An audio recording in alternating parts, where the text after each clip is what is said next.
Welcome to TallyHelp videos. In this video, you will learn how to resolve when you are unable to export the data to MS Excel in TallyPrime.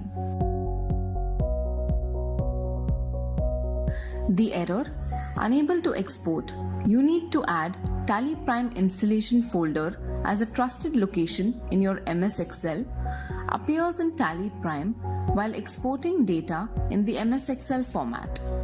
When you are unable to export data to MS Excel, change the Trust Center settings in MS Excel to mark TallyPrime as safe to resolve the issue.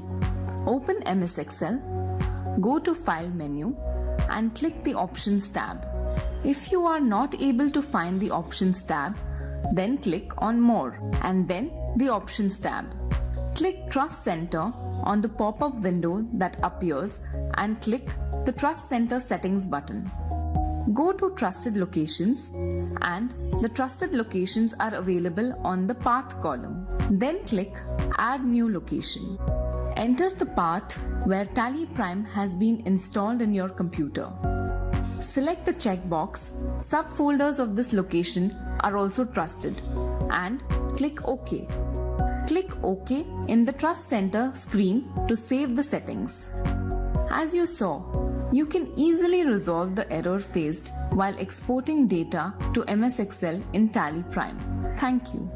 To know more about TallyPrime features, visit help.tallysolutions.com.